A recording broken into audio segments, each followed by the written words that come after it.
Right. Okay. Good evening. So it's oh, right. Okay. So good evening. Where to begin? So obviously, uh, what I want to start discussing is the elite league's decision to make throat guards mandatory and how they're doing it next year. And what is interesting is it is a lesser professional league leading the way in a sport where the NHL makes a decision, the rest of the world follows. So that's very, very interesting. Um, that the Elite League is the first pro league in the world in ice hockey to say we're making uh, neck neck guards mandatory. So that's interesting. However, um, yeah, I do find it surprising that the NHL isn't taking the lead in player safety and making a rule change because normally they're the ones who make a rule change and the rest of the world follows. So that's interesting. Also, we're about 3.5 months out from the NRL taking their first games to Las Vegas. It's very interesting. They started the promotion for the Vegas games in the middle of the summer.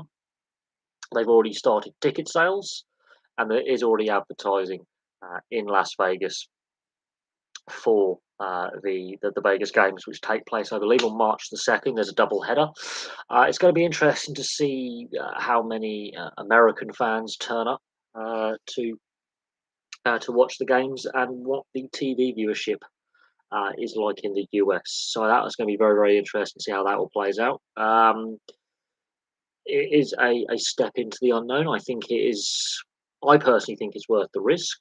There are those who are, not sure that it is worth the risk, but we'll see how it plays out, and we'll see what the attendance is like and the viewership figures on TV. We'll see what the viewership figures are like in the US, especially, and we'll see what the long term plan is from the NRL in regards to taking games to the US. Whether this is going to be just a one off or if there is a long term plan, which I believe is the case. They are planning to invest and grow the game in North America and plan to take games there on a regular, frequent basis.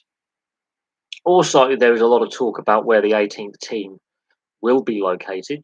A lot of talk about the potential of having a team in Papua New Guinea, another team in Brisbane, another team in New Zealand, a team on the Central Coast, a team in Perth. So there is a lot of discussion surrounding the NRL this off season. Pre-season only starts in a couple of weeks, so there will be players returning to training in a couple of weeks' time.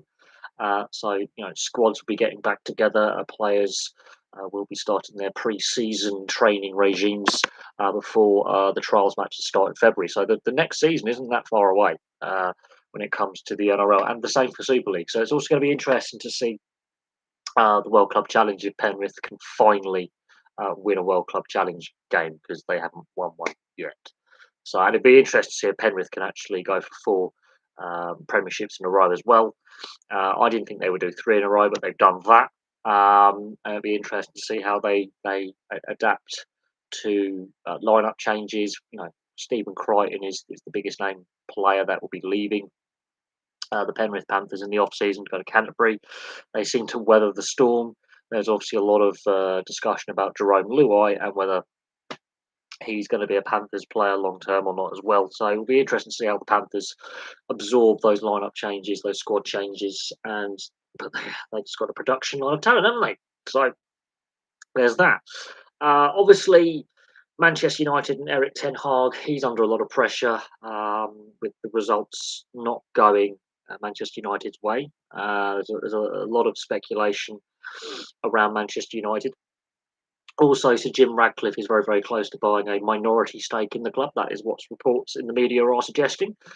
Now, we'll see if, the rumour mill says he's going to be taking a 25% stake in the club. We'll see if that that comes to pass, and if he does take an ownership stake in the team, and going forward, if he does take over a majority stake in the team as well, it'll be interesting to see how it all plays out. And if he does take full control in the fullness of time. But there's a lot of pressure on Eric Ten Hag and the playing group. A lot of speculation about whether he'll be manager by Christmas. There's growing pressure mounting upon him. Results have not been great. And yes, look, he did win the League Cup last year. He did get to 2 cup finals. That's given him a bit of time, but time is fast running out. But there's been many a manager has gone in to the Old Trafford hot seat since Alex Ferguson's retirement, and none of them have stuck around very long. And only a handful of them brought silverware to the club. So it's going to be interesting to see if Ten Hag can turn the ship around or if he's on borrowed time. I don't think he's the only manager on borrowed time, however, but I do think his position is under a lot of scrutiny. There's a lot of question marks over Manchester United's transfer policy for a long period of time, and how the club is run, the culture within the joint, and we'll see how things play out. So there we go on that one. Cricket World Cup, obviously England's defence has ended in ignominy, and there's a lot of questions about the ECB and the one-day format, and a lot of the players, the coaching with the England side. Obviously, the Test side have had a rebound under Brendan McCullum from where they were, but there are a lot of questions over the direction uh, England are taking as a Test nation, and we'll see how that all plays out, and how they dissect what has been a pretty disastrous World Cup. With what was expected going in. They were one of the fancy sides going in. They've completely had a disaster. There's going to be a lot of pressure put upon the coaching setup, the ECB. A lot of questions got to be answered about why the team performed so badly. Shocking performance. Rugby union, obviously Wayne Barnes is now retired as a referee. There's been a lot of scrutiny over the refereeing performances in the World Cup that's just been and gone, and some of the rule changes. We've discussed some of those rule changes before in videos, and I'm not a fan of where some of the changes World Rugby's been making in recent years. The sport has changed massively since I first started watching it. I don't think it's the same sport I was watching 10, 20 years ago. There's been a lot of changes. A lot of them have been very reactionary rule changes by World Rugby. And I'm not sold on some of the decisions taken that are going to impact the future of the sport at international, yet alone club level. Obviously, there's a lot of concerns about a lot of finances in clubland, especially in England. But England's not the only country whose professional game is in financial crisis. There's a lot of issues with the finances of the game at club level and at international level. And the fact that 3 top flight English clubs have gone bust in the last 12 months, and if you count London Welsh, that's 4 in just over a decade. That is quite concerning about the financial state of the game. We do know that there are other clubs really struggling financially right now. That may not make it to the end of the season. That is a known fact. That multiple clubs are financially struggling, which is deeply, deeply concerning long term for the future of the sport at professional club level in this country.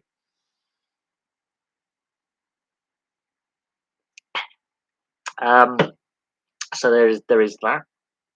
But I will be doing a video on the EIHL's decision to make neck guards mandatory from next season. So for the rest of this year and into next year, they're not going to be mandatory until next season.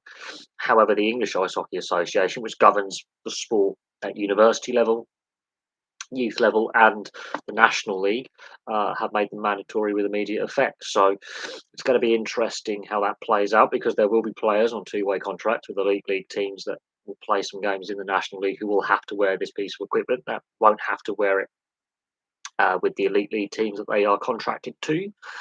Um, and it is interesting, as I said earlier, that the elite league is the first professional ice hockey league in the world to bring in to that will be bringing in this mandatory rule change. It's very interesting that IIHF as the world's governing body and the NHL as the world's top professional league have not decided to be the ones to lead this area of player safety. I think it's long overdue. I can't believe the sport has waited this long to bring in this piece of equipment, and is still saying it's recommended but not compulsory. Considering Clint Malarchuk in 1989 was obviously the most famous incident prior to this one. There have been several others, but that was the famous one in the late 80s, which shocked shocked fans and shocked players. Yet we've taken the best part of nearly 34 years, in fact, over 34 years, because it happened in the 88-89 season. I was born halfway through the 89-90 season, but it's taken 34 years plus to really get this conversation going. There are those who I think are ill-informed who are saying it's making the sport go soft, and or the pussification of the game, making the game, no contact, all this. It's just a common sense rule, really. I'm just very surprised it's taken this long for common sense to get into the conversation. It takes a tragic incident to bring the issue to a wider consciousness. So there is that. Um, uh, I am genuinely stunned, though, that it has taken a freak accident where a player has lost his life for this to become a debate. Um, I'm surprised it has taken the best part of 34 years to try and at least get a league somewhere to make it a mandatory rule. Um, I think the elite league are fearing that if they don't, and the English Ice Hockey Association, as the governing body of the leagues below, don't bring this rule in, that they are facing some kind of legal action. I think that's a concern, and it's legal action is something that the sport can ill afford in this country.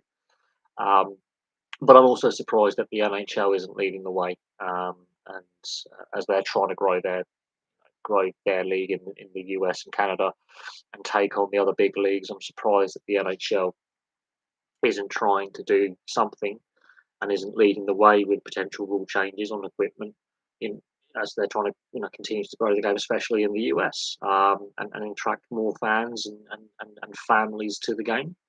Um, so that is an interesting point, but we'll see how it all plays out. Obviously, it's not what we wanted to see, really. But there we go.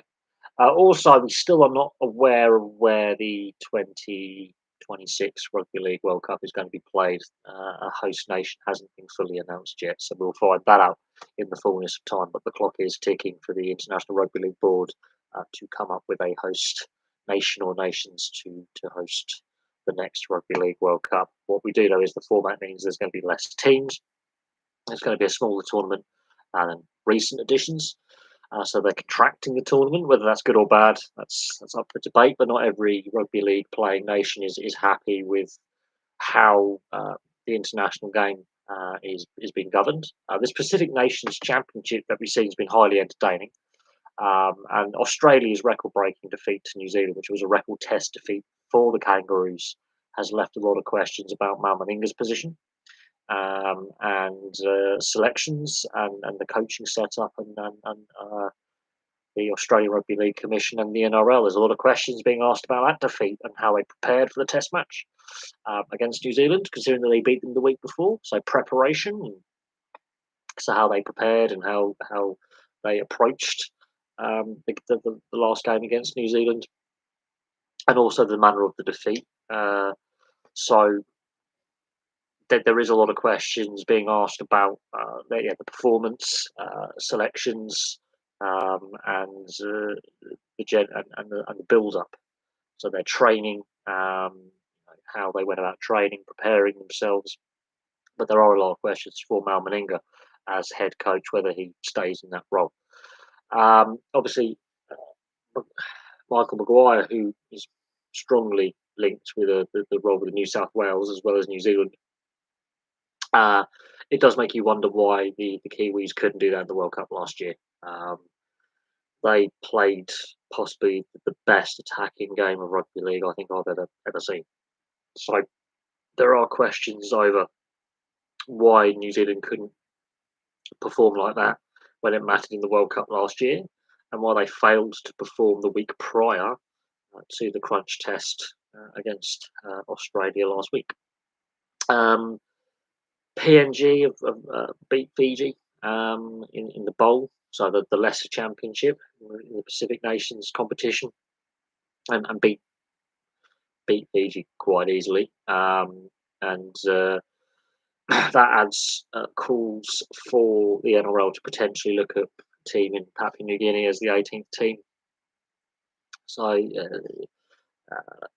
that is interesting as well. So we'll see how that plays out. Jurgen Klopp was not happy following his side's defeat to Toulouse midweek, especially with the press conference being held in a tent outside the stadium, where home fans, were jeering and banging on the tent. He said that the setup was absolutely chaotic, and he was pretty unhappy, to be fair. But yeah, Manchester United's defeat to Copenhagen as well was a big talking point. And there's a few other interesting stories coming out of the midweek European games. Of course, we've got a full Premier League calendar this weekend, for a full fixture list this weekend as well. There's some interesting discussion points, and I did mention the other day during live stream about the VAR and Howard Webb's position and how long Howard Webb can continue to defend the indefensible. The amount of high-profile mistakes using VAR this season. At some point, there's got to be speculation about his position as head of PGMOL. There's been a lot of intense scrutiny over VAR, and there's been a lot of blunders using VAR, especially in English football, but also in the European games as well. But Howard Webb, I mean, following that Liverpool Tottenham game, we've now seen it at Newcastle Arsenal and other games where glaring errors have been made. And you know, there's going to be a lot of speculation about his position, and there's only so much more that can happen before people start asking for his head and change within the PGMOL. And also, VAR, they're going to have to, the FA, the Premier League, and the Football League, because Football League clubs will be impacted by VAR this season in the FA Cup past the third round when the Championship clubs enter. There will be Football League clubs who will be playing away at Premier League grounds in the FA Cup who will be impacted by a VAR decision. Now, the Football League does not use VAR, so that's the Championship to League Two, because of cost. Because at the moment, it's not the league that pays for the technology and the cameras and the VAR booths; it's the clubs. So, if the Football League has not brought in VAR, whereas the Premier League obviously has it now, there's a lot of money involved. This could be the difference between winning the title, making a European spot, avoiding relegation, or getting relegated. There's a lot of money involved, and some of these mistakes have been dreadful mistakes. Now, obviously, much was made of the Liverpool Tottenham debacle, but Newcastle Arsenal was, I think, one of the latest games to be impacted by a VAR foul up, and so there is a lot of questions being asked about Howard Webb's position, because he's the boss. He's the boss. He's in charge of the referees. He's in charge of the VAR officials, and when he's constantly fronting the media after, let's say, on a Monday evening or a Monday lunchtime following the weekend's games, basically saying we've cocked up again. That cannot be sustainable. Um, and there's going to be mounting pressure on him as in charge of that particular organisation, not getting his house in order. Um, to be honest, there's obviously you got league football. There's not really a lot on. It's this time of the year where we're in between. The first matches in the FA Cup first round and the replays, which take place later this month. We're in sort of uh, that kind of down period, really. We're sort of in this bit of the year where sport seems to slow down a little bit, unless you are a fan of the NFL, the NHL, or European football. It's generally this is the time of year where things just start to get a bit slower in regards to um, sport. It's just how it is. It's November. It's basically the middle of November.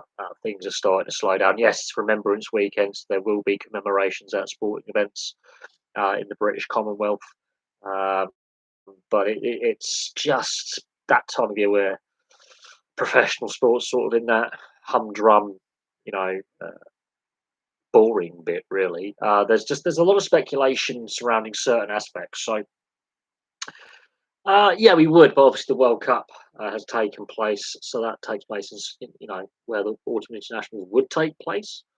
Um, but yeah, we normally would have rugby union test matches this time of year. Obviously, they're not taking place because of the World Cup. And there's the aftermath of the World Cup. There's been a lot of complaining about the refereeing standards. Um, Obviously, a lot of players and coaches have either retired or lost their jobs. I will be looking at Rugby Australia situation now that Eddie Jones has resigned and who they get in to replace him because that's their third coach in a calendar year when they do name a successor to Eddie Jones. So that's going to be an interesting one. Australian fans were not happy when Dave Rennie was given the sack. They weren't happy when Eddie Jones was appointed, and I can completely understand why. And they were clearly not very happy with their performances at the World Cup, which were diabolical. Um, I think they were very lucky that Georgia didn't turn up in the World Cup, and Portugal, it was a learning experience for the Portuguese. But the Portuguese gave them a really fair Test match, and they were absolutely appalling. They made an average Wales side look world class, and Fiji. I think that Fiji underperformed against the lesser nations and overperformed against the better nations. When Fiji were very unpredictable, but Australia were really, really poor. Um, oh yeah, well, it is a bit of a shame that they scheduled the rugby league match tests when they did, but they've got to fit them in as well.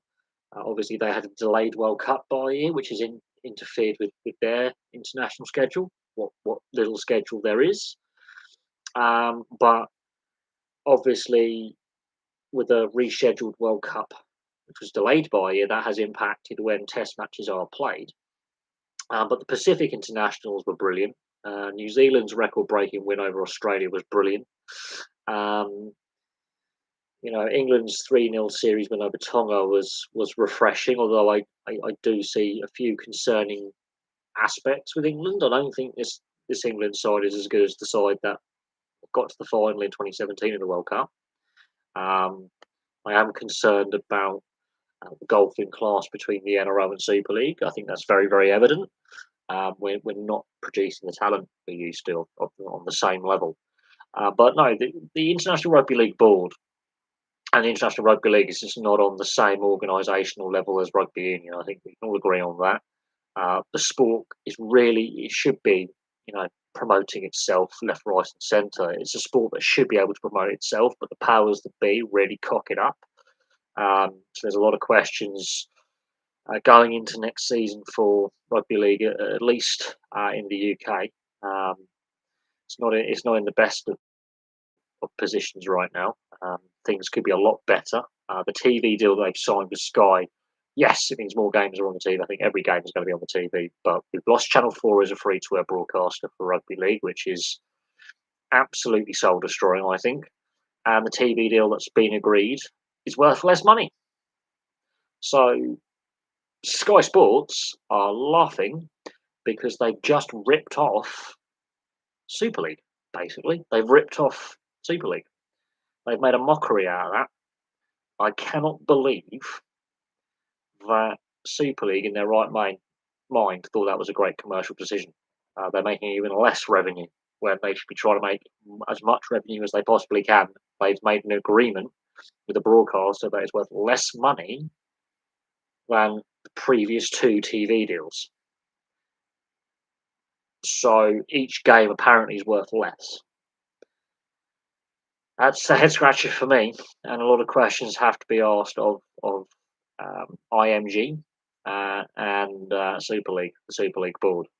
A lot of questions have to be asked, and if you are an overseas fan and you just want to casually watch or learn to watch this, get into the sport, especially in the US, where obviously the NRL is very very keen, obviously to grow the game with the games going there next year, beginning of March.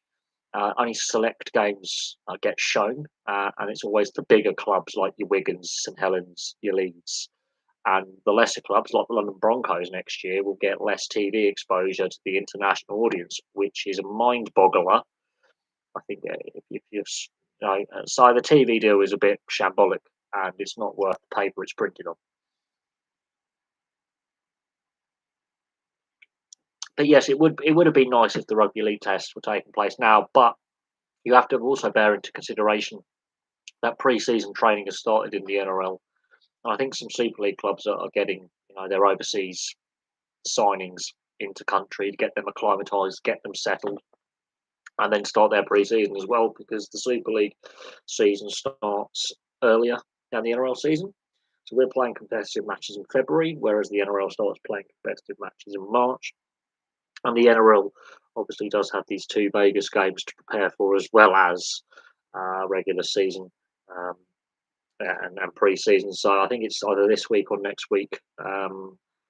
NRL players are back in training camp, in pre-season training, um, and I think Super League clubs as well are also going to be starting their pre-season roughly now. They'll have a bit of a break over the Christmas period, and then into the full swing of proper preparing for the new season, which starts in a couple of months, which will explain why the test matches took place when they took place. Obviously, yes, as I say, it would have been nice to have them a little bit later in the year, but obviously with the schedules as they are, um, they had to slot them in, and then to allow those players fair time off before they return to their club duties, and that is fair. You can't argue with that. I think there's the sport, doesn't do a very good job of promoting itself. None of the three test matches against Tonga were sellouts, which is disappointing. They had. I think the World Cup was a little bit disappointing as well. They could have promoted that a lot better, and tried to grow the game outside of the traditional locations. Even in traditional locations, crowd numbers weren't fantastic. And yes, you could argue the pandemic and cost of living and other aspects had a part to play in the World Cup, figures and the World Cup making a financial loss. But let's be honest,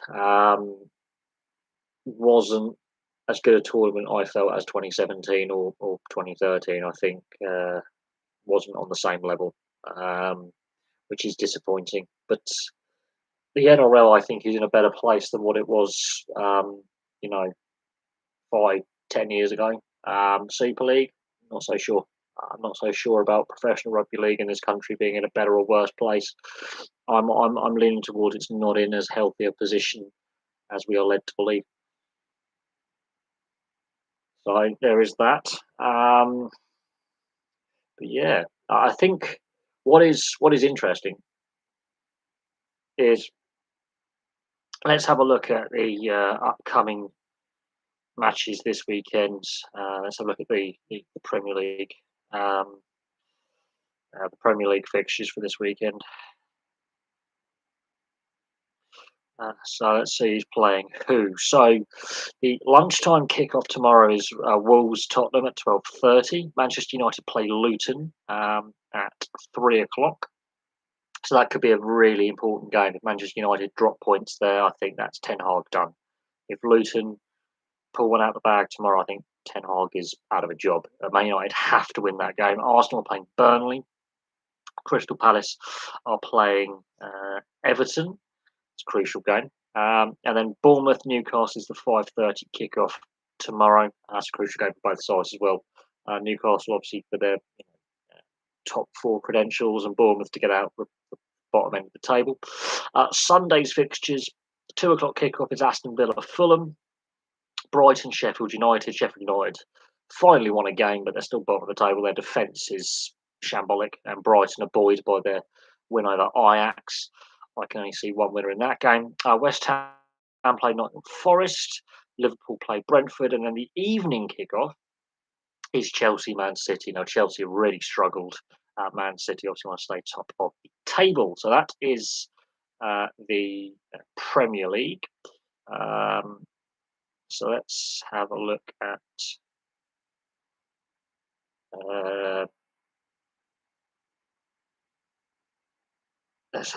the Championship matches this weekend. So my team Blackburn are playing Preston this evening at 8 o'clock kickoff. It's a good local derby. Sunderland are playing Birmingham tomorrow. That's the lunchtime kickoff at 12:30. Southampton are playing West Brom at 3. Coventry are playing Stoke at 3. Sheffield Wednesday, Millwall's a 3 o'clock kickoff. Sheffield Wednesday have got problems off the field. Watford are playing Rotherham at 3. Middlesbrough are playing Leicester. Leicester are looking like to bounce back at the first attempt from the Championship. They're flying high. That's at 3 o'clock. Hull City Huddersfield's 3 o'clock. QPR Bristol's 3 o'clock. Ipswich Swansea's at 3 o'clock. Leeds Plymouth's 3 o'clock, and Cardiff Norwich. And that's all the Championship fixtures for the weekend. Let's have a look at League One. League One. Pompey are still top. Oxford are second. That'd be interesting if Oxford make it to the Championship. So Peterborough Cambridge is the lunchtime kickoff at 12 o'clock tomorrow. Cheltenham play Wigan at 3. Bolton Blackpool at 3. Derby Barnsley at 3. Wycombe Stevenage at 3 o'clock. Shrewsbury Reading. Reading are in all sorts of trouble with their off-field problems. Carlisle Bristol. Portsmouth Charlton. Charlton obviously having a disappointing FA Cup match against Craig Valley Paper Mills, and Portsmouth being knocked out of the FA Cup. So both those sides disappointing last weekend. Northampton, Burton, Lincoln City, Port Vale, Leyton Orient, Oxford United, and Fleetwood Town, Exeter City. There's a couple of postponements for next weekend due for various reasons. I think that's to do with FA Cup replays that are going to be taking place. There's quite a few postponements for next weekend already. So there's changes to League One fixtures going forward after this weekend. League Two, let's look at the matches this weekend. League Two. Right.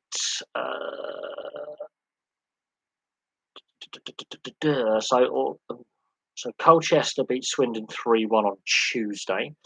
Tomorrow's games are Wrexham, Gillingham, AFC Wimbledon, Doncaster, Grimsby, Morecambe, Newport, MK Dons, Rapid City, Barrow, Crawley Town, Accrington Stanley, Tranmere, Forest Green, Colchester, Sutton United, Salford City, Mansfield Town, Crewe versus Notts County, Walsall, Harrogate Town.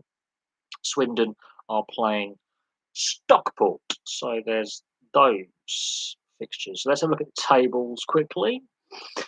So in League Two, from bottom to top, Sutton United are last. Their goal difference is not particularly good. They've got 10 points in 24th. Tranmere are just above them, and Forest Green are third bottom. So Forest Green could do back-to-back relegations if they're not careful, although Forest Green have a little bit of a cushion above Tranmere and Sutton United. Grimsby are up there, then Newport County, Harrogate Town, Colchester, Doncaster, Bradford City, Walsall, Crawley Town, Top end of the table is Stockport, Notts County, Wrexham. So Wrexham are actually picking things up now in the Football League, so they're looking pretty comfortable.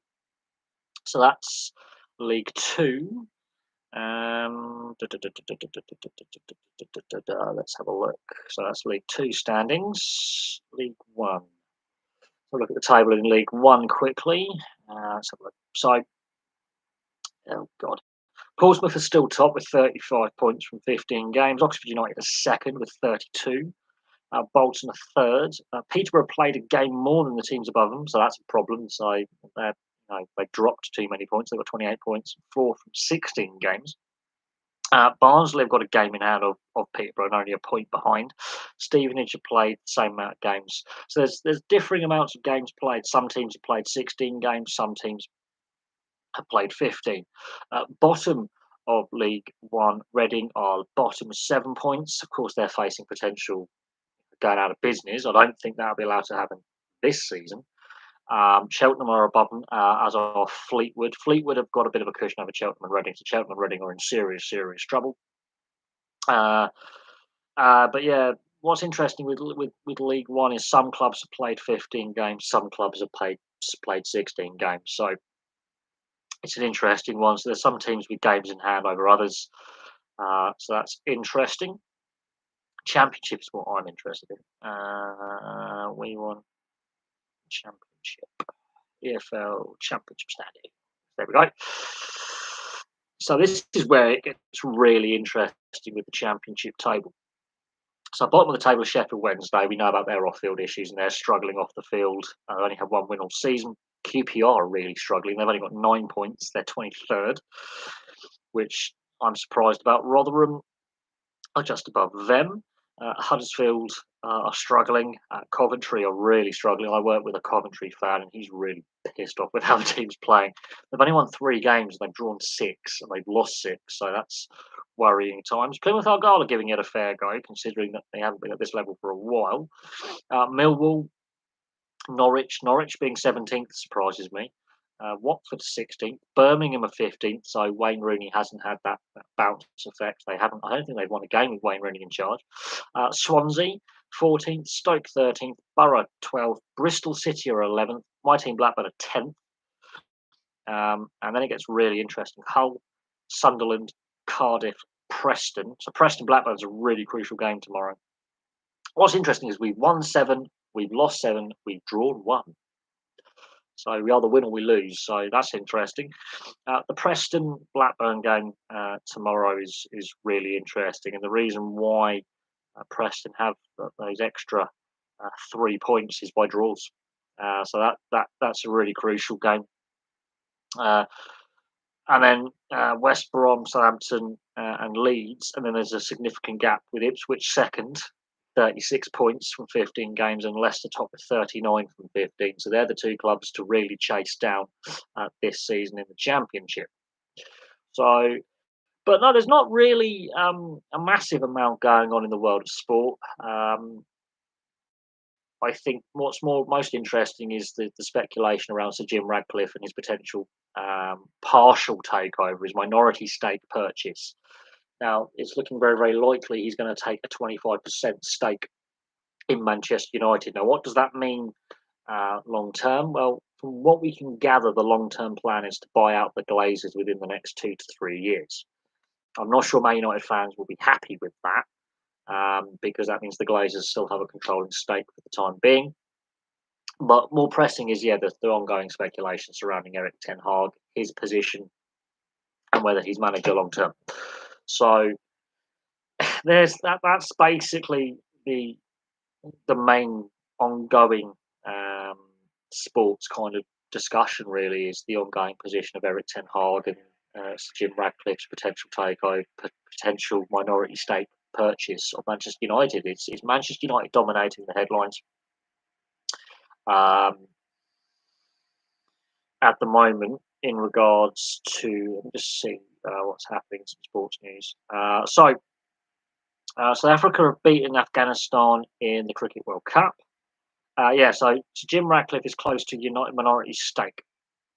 So this is what the BBC are currently reporting. So Jim Radcliffe's deal to become a minority shareholder in Man United is expected to be agreed during this month's international break, potentially as early as next week. Let that sink in. Apparently, he's prepared to pay 1.25 billion for 25% stake in the club. So we can say that means the value of um, Manchester United will be around 5 billion if that's a 25% stake. That's interesting if that's what end up being the value of the club. Um, what do I see the league leaders? Leicester and Ipswich? They're the teams to catch in the Championship. If they keep up their rate of points, they're going to get both of them are going to get automatic promotion to the Premier League. If they keep up their points percentage, basically of what they're getting, wins and draws, they've got a significant enough gap over the rest of the field, which is very very close between third and 12th. Really, there's only about 6 points between third and 12th. It's Leicester and Ipswich, and then there's a big gap to the rest. That's who I see getting promoted. But here we go. United's owners, the Glazers, announced on the 22nd of November, so basically a year ago, they were considering a potential sale. Um, Obviously, Sir Jim Radcliffe and a Qatari banker called Sheikh Jazim bin Hamid Al Thani both made offers around this 5 billion mark. Uh, um, the Qatari bid was withdrawn last month. Uh, so yeah, but it's interesting that he's only put in for a 25% stake.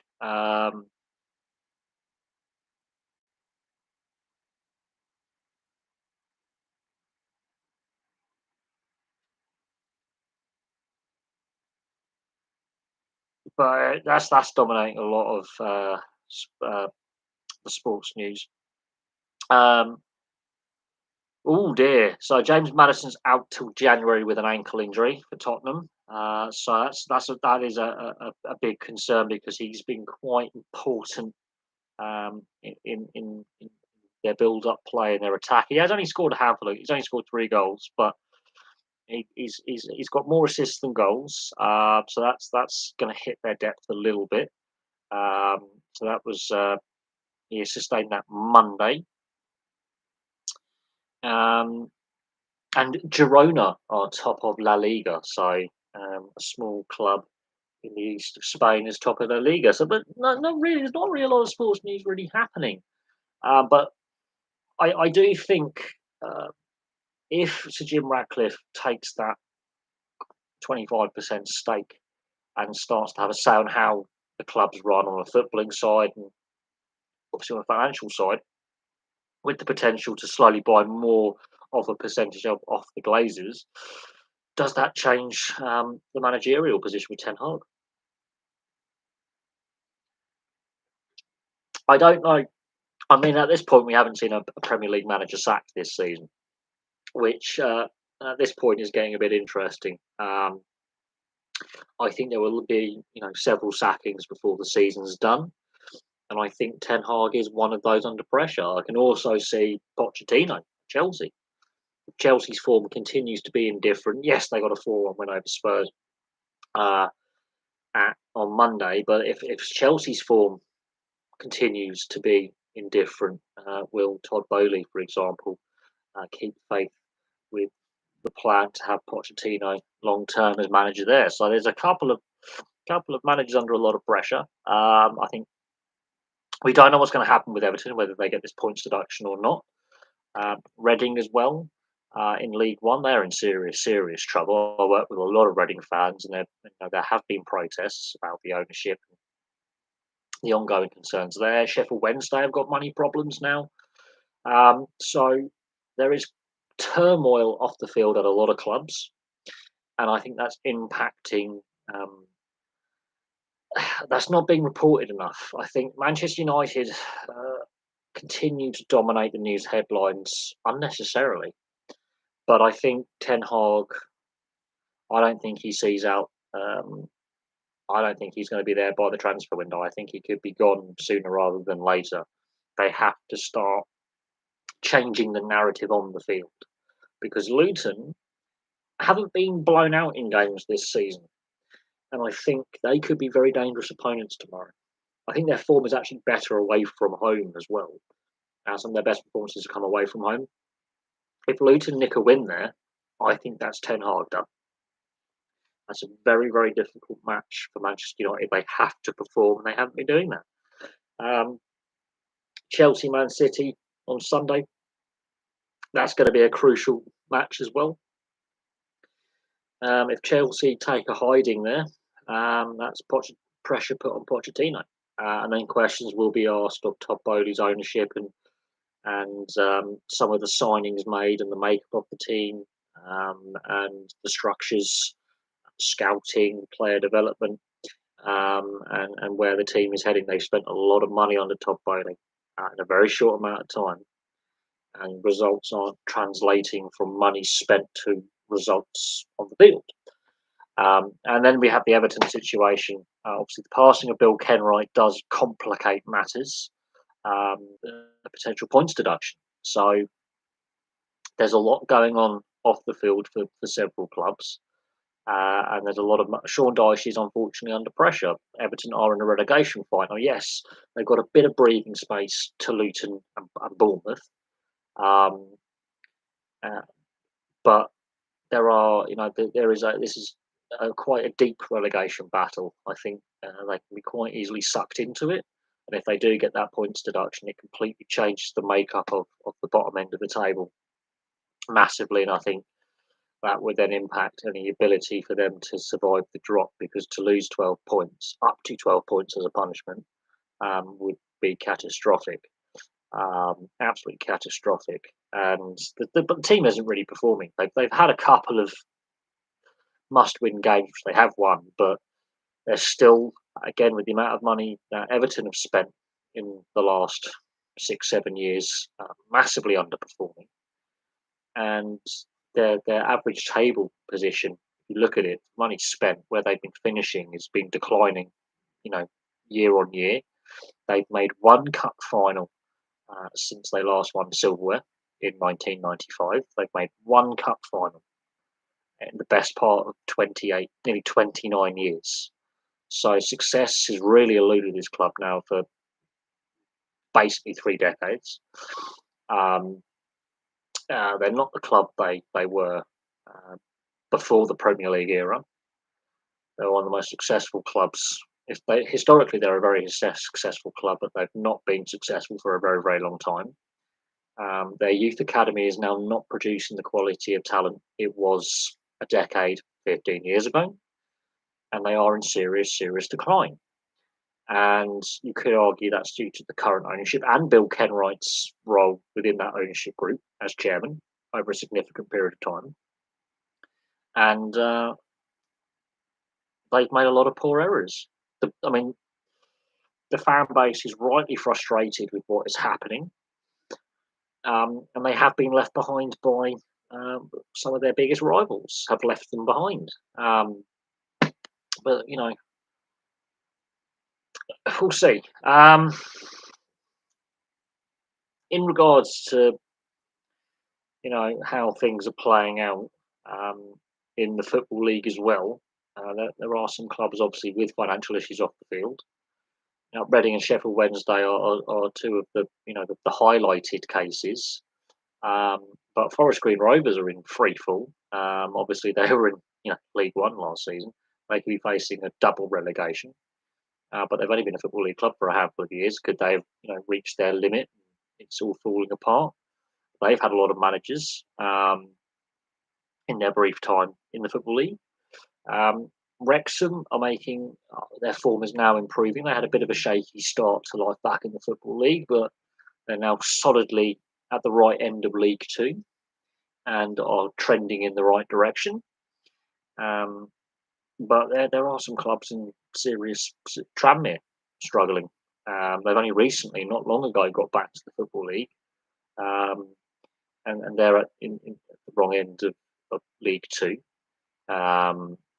there's a lot of clubs really struggling right now, and there's one club I'm about to do a football club history video on tomorrow, who are at the wrong end of their particular table. They're just above Reading. That's Cheltenham Town. So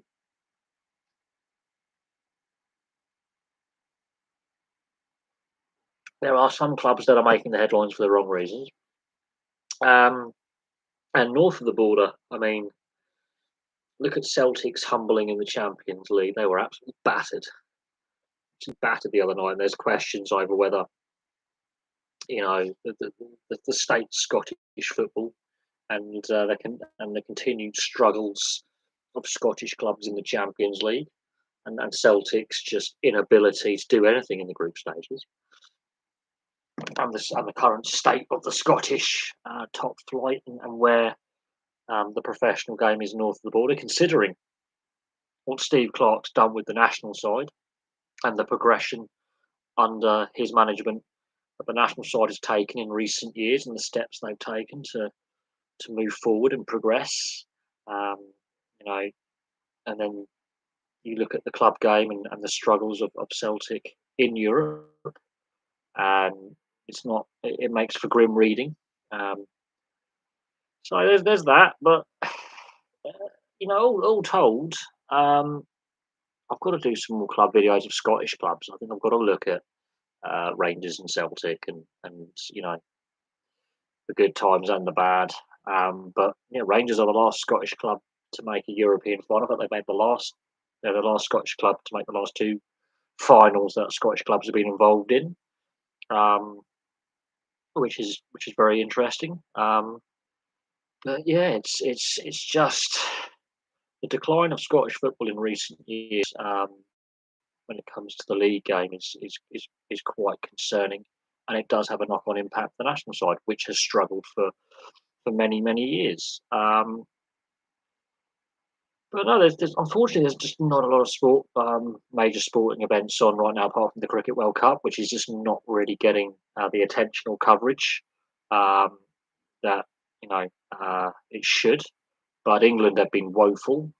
I think they've won two games at this World Cup, and that is not good enough considering that they won the whole thing 4 years ago, and that there are a lot of questions about how prepared this England side were, selections, the coaching setup, um, and why the team was so bad, and why they failed to perform at the level that was expected of them at this tournament. One thing I have noticed about the Cricket World Cup is the crowd numbers. Crowd numbers haven't been great for many games. Attendance, there's empty seats all over the place. So I can't comment on how well the tournament's been promoted in India. I can't comment on that, but one thing that is very noticeable is the amount of empty seats at games. It's very noticeable, and it's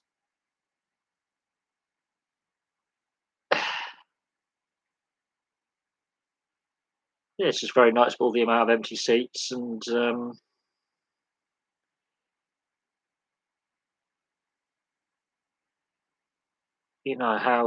how the the pitches haven't been great. Concerns have been raised about um, the quality of pitches, how it's just interesting how everything's been promoted and how it's all got internet. Right, are we actually working? Please don't tell me what we are working. Cool.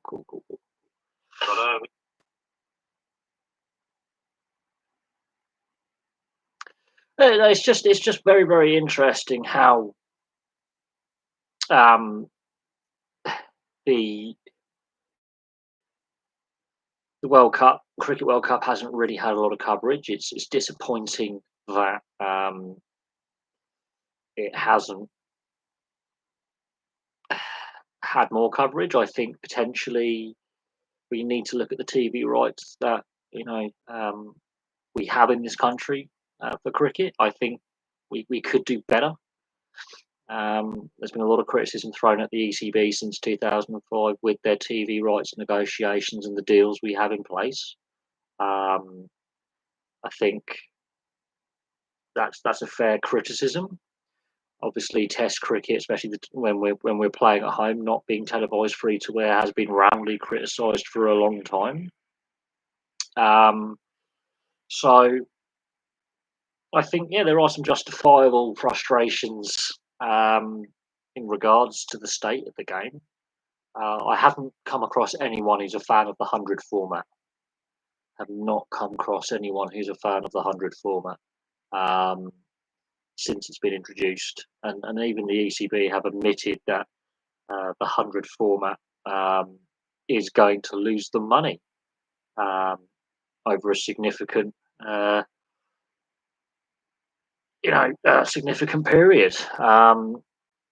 It's it's troubling that um,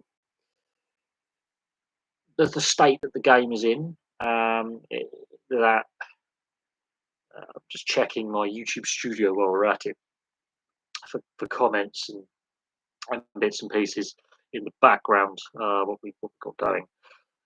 I could do some reaction to comments actually. Let's have a look at comments. So right, haven't responded.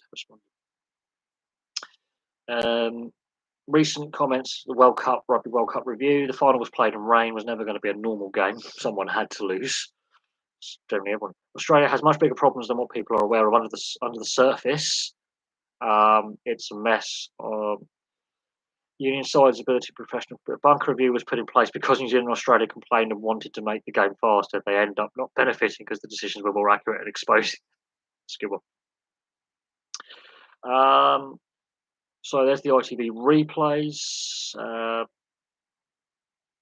Not really a lot in regards to new comments.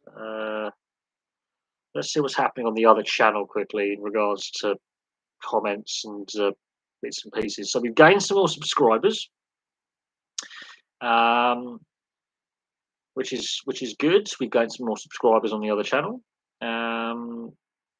which is fantastic as always. I haven't done any content for a couple of months on the other channel though, so I need to look into adding some more content onto the other channel.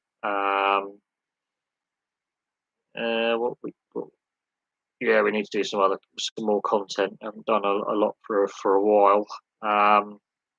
It's on the to-do list because people ask, "You got another channel?" You got? Yeah, I do have another channel. I just haven't haven't posted content on there for 2 months. It's silly of me,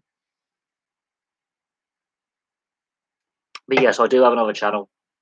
It's the History Boffin. I've got to do some more content for it. I've actually got to watch the rest of The Witcher season 3, the last few episodes, and then give my review on that because that's the one reason why I resubscribed to Netflix was for The Witcher season 3. I was disappointed, so that's an off-topic thing. But I was very, very disappointed with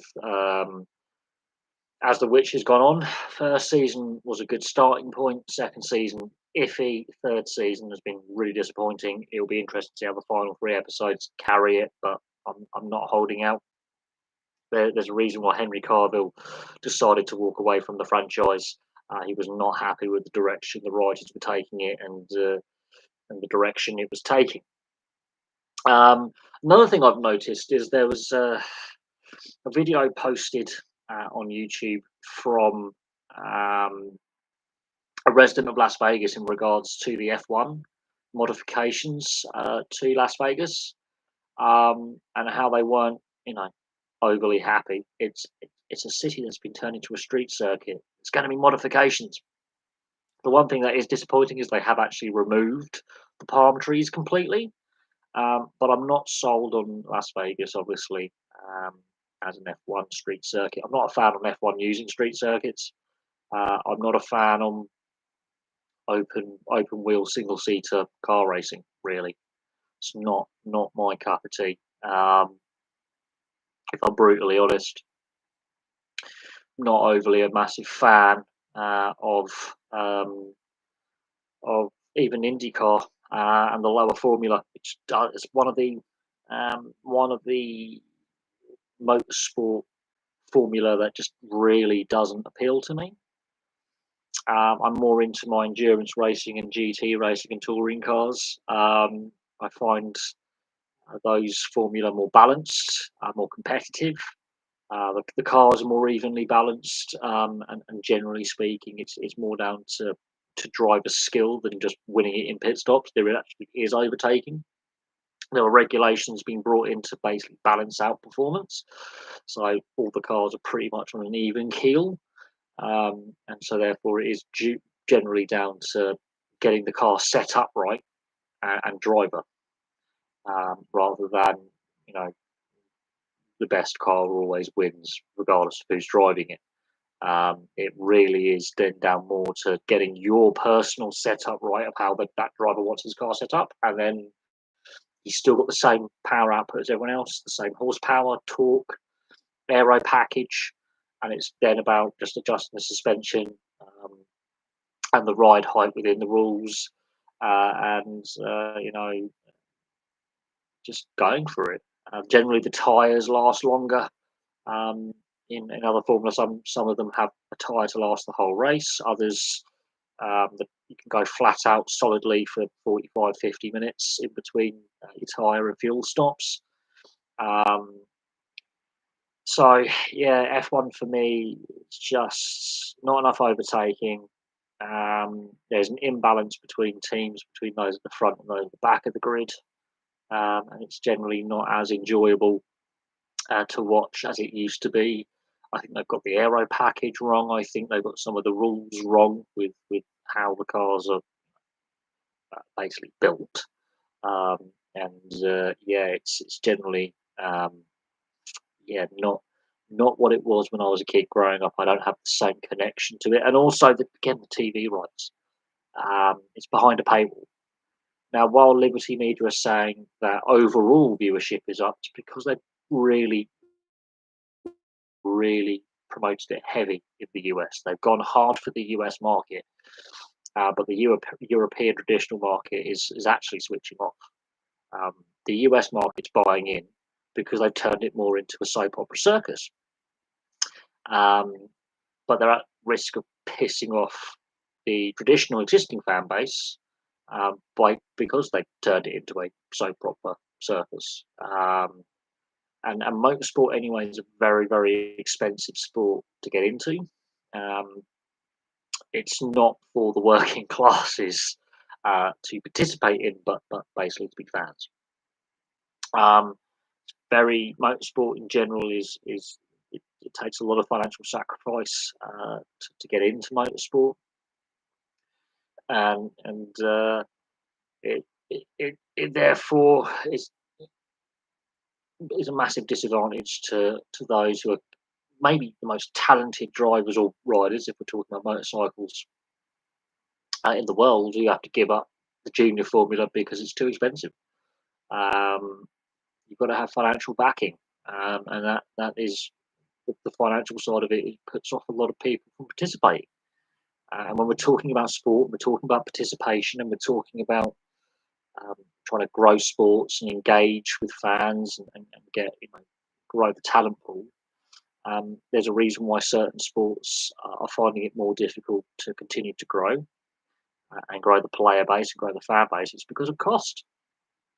It is because of cost. That's why certain sports find it harder to establish themselves and grow and take that next step on the way to um, growth and profitability.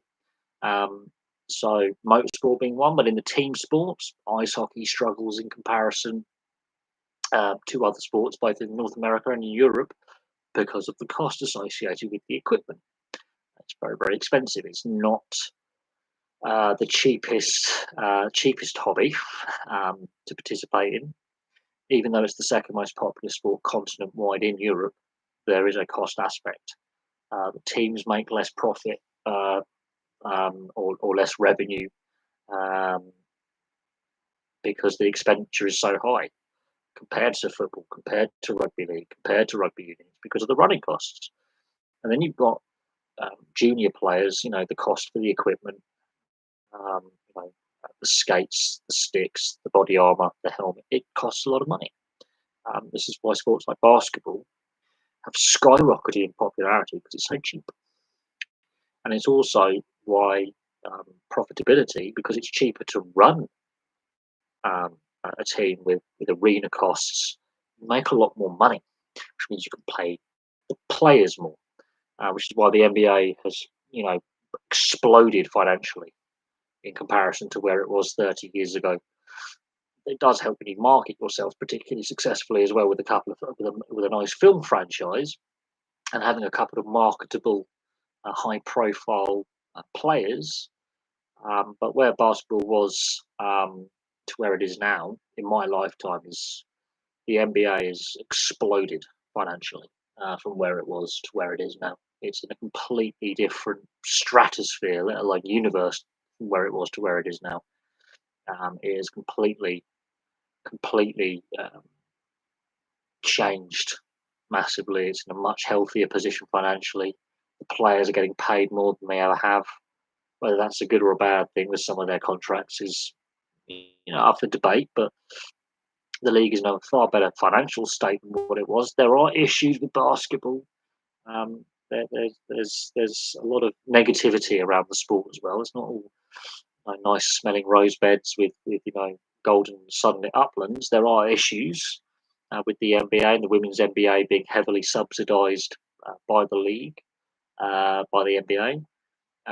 There's obviously been allegations of corruption and match fixing. Of course, the NBA corruption scandal of 2008, where um, I think his name was Donaghy, the referee, was found guilty in federal court of betting on games and manipulating results, and then since he's been released from prison, he's made comment.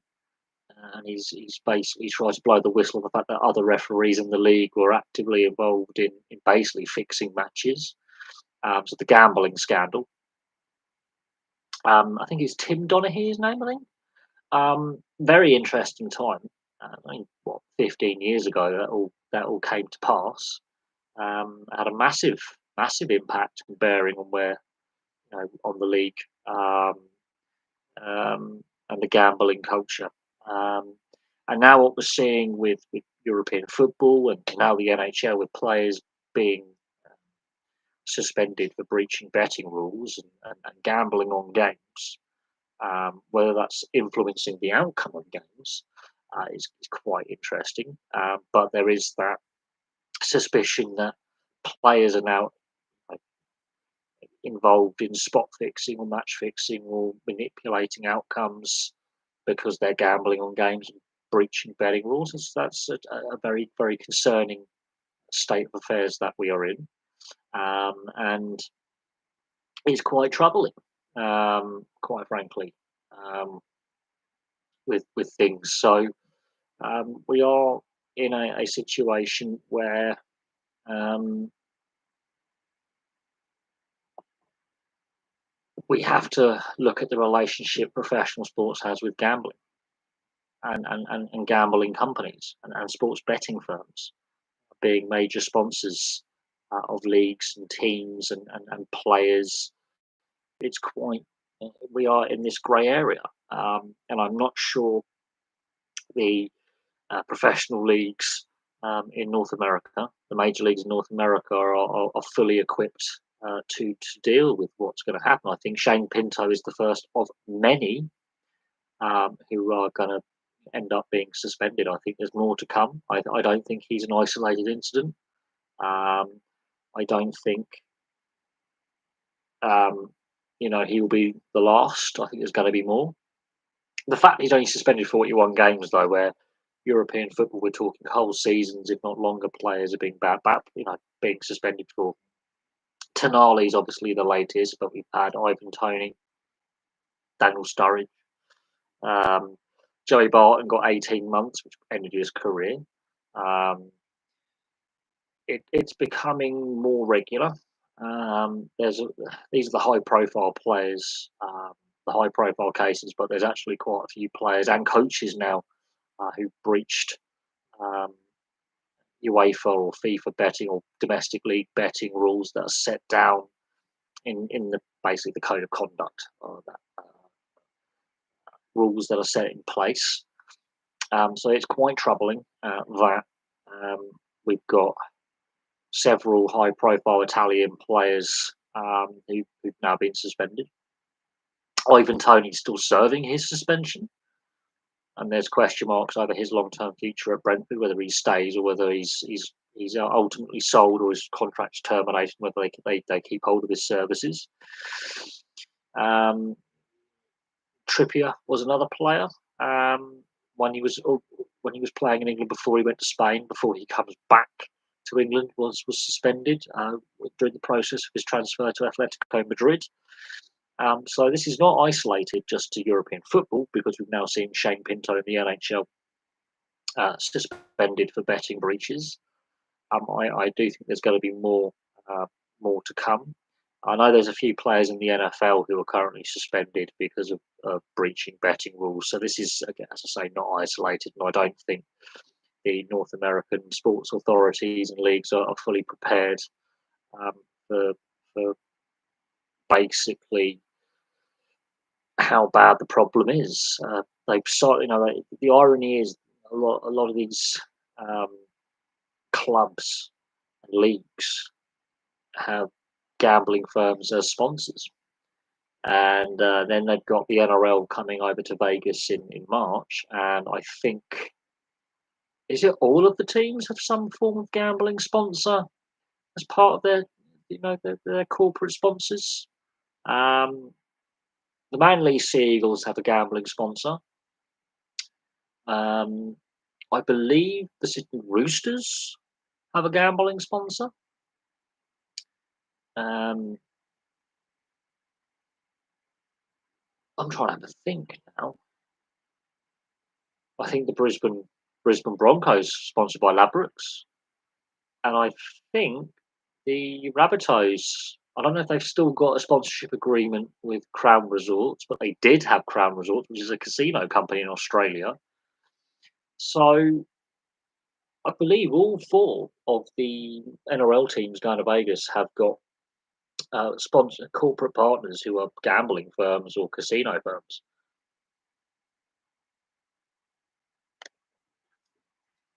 So that is really interesting. When the NHL went to Australia in September, Crown Resorts, um, which is a Packer-owned company, um, who were basically similar to the Murdochs with their control of tourism and media empire.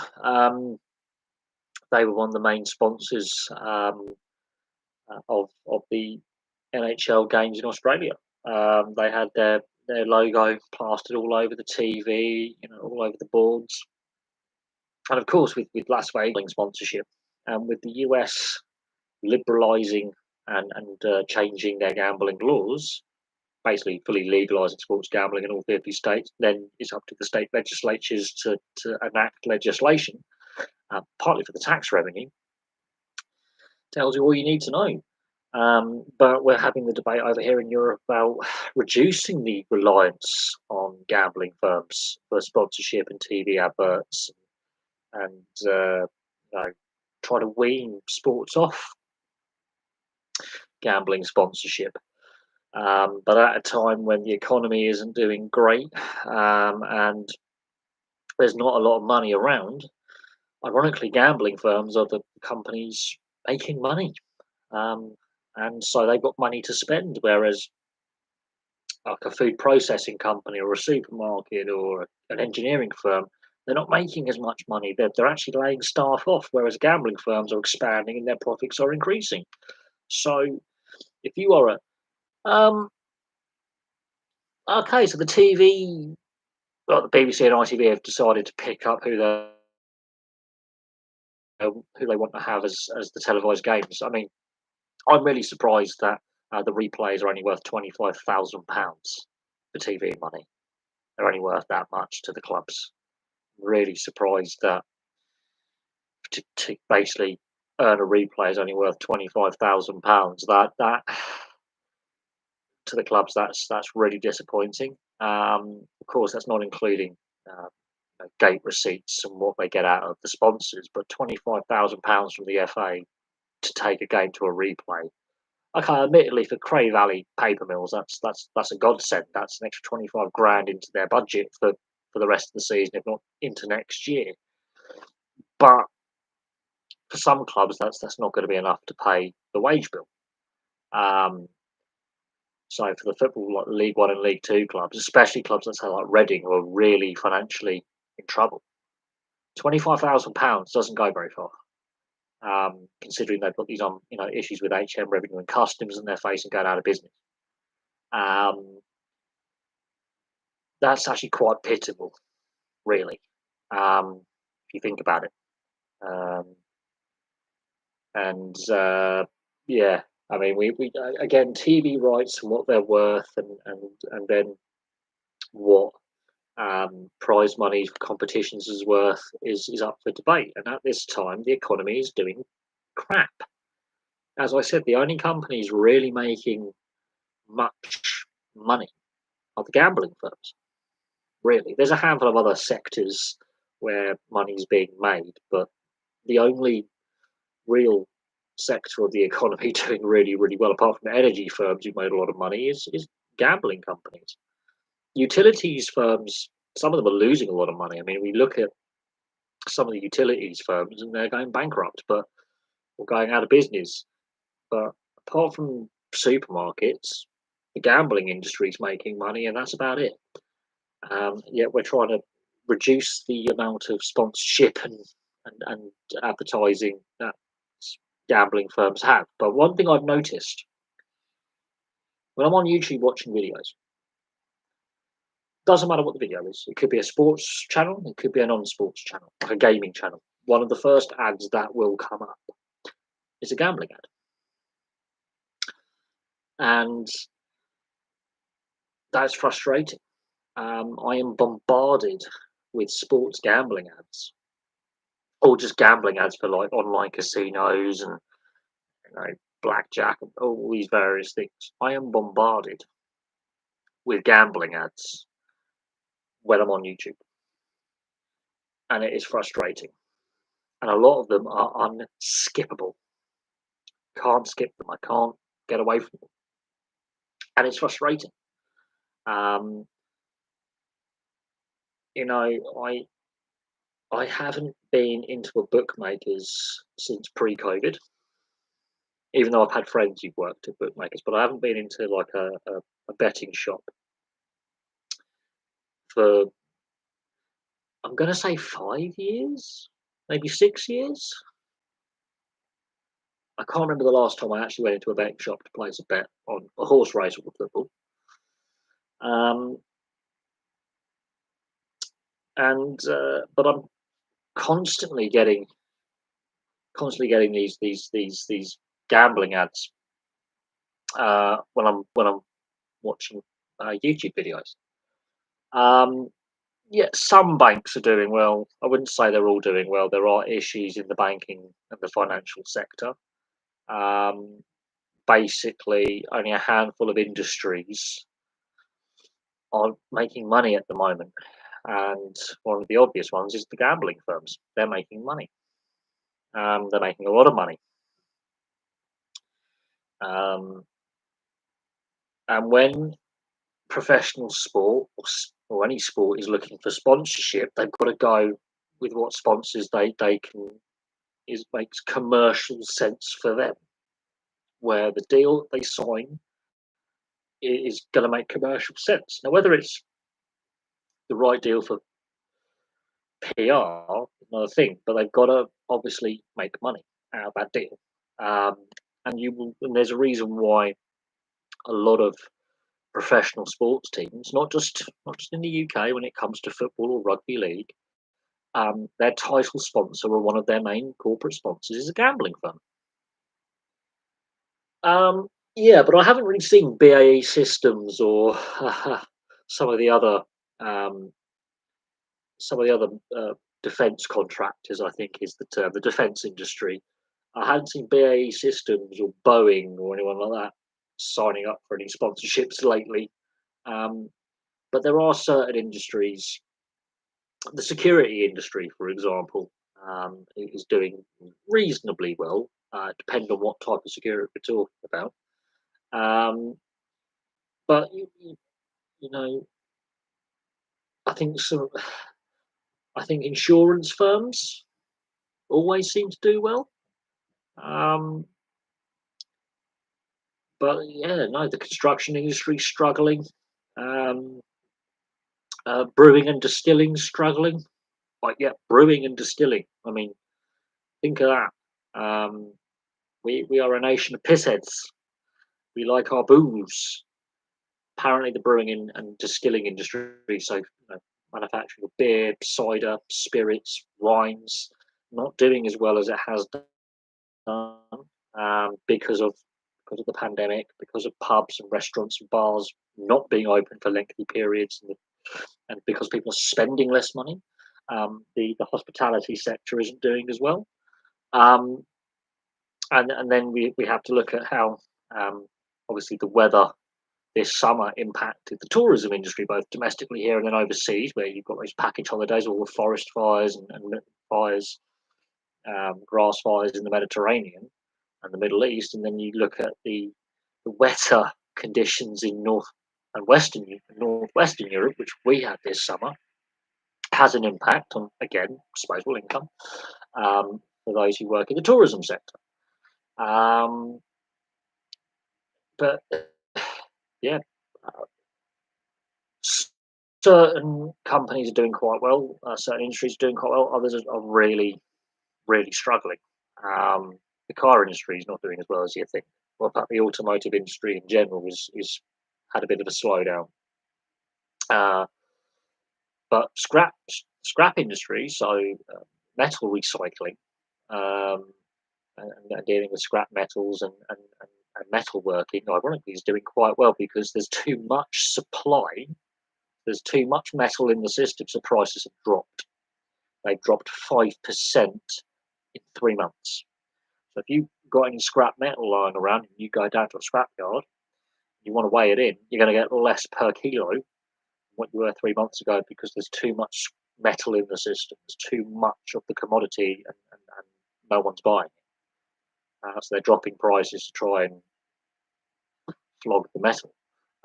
There's more supply than demand in the sense there's more of the raw material than is needed.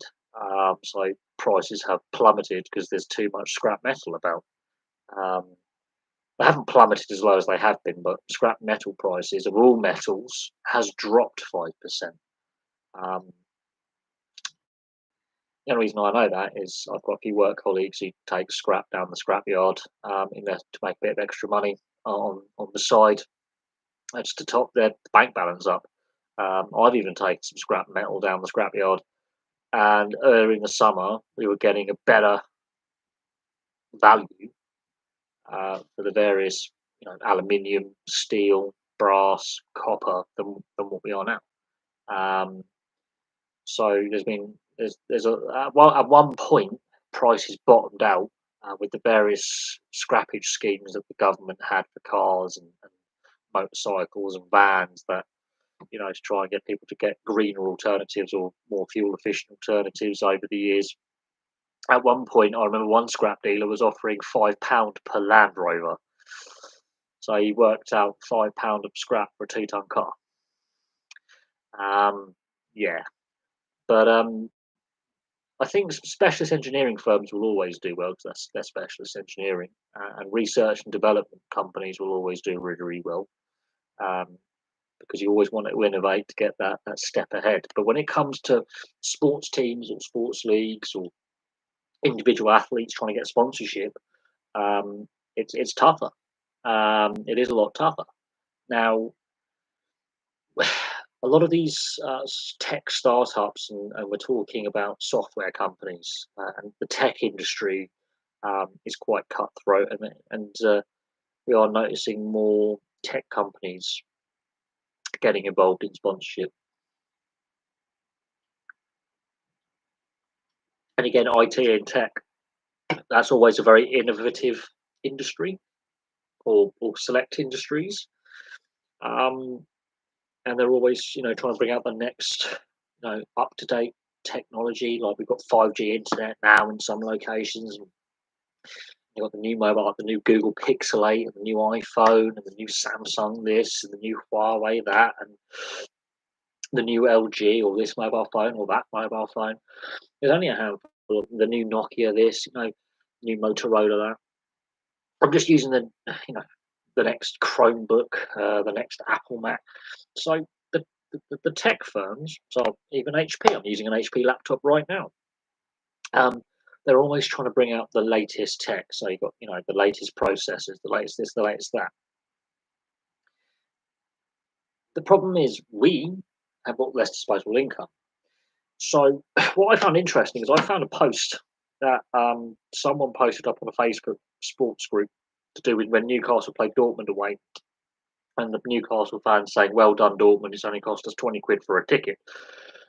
Fans have got less in general speak. Fans less disposable income, and attendance has been a big debate in several leagues, in several sports. When let's say certain teams always draw well, regardless of how the team's doing, passionate, supportive fan base. And then fans start staying away, not because the performances of the team has changed overly, it's because it's less money available to them to buy tickets. So when there's less money around, sports teams suffer because they're selling less tickets, which means they've got to put the ticket price up to make the same amount of money for less fans in the stadium. So, this is when I'm discussing attendance at 3 rugby league internationals. I was really disappointed, especially with Huddersfield having such poor attendance.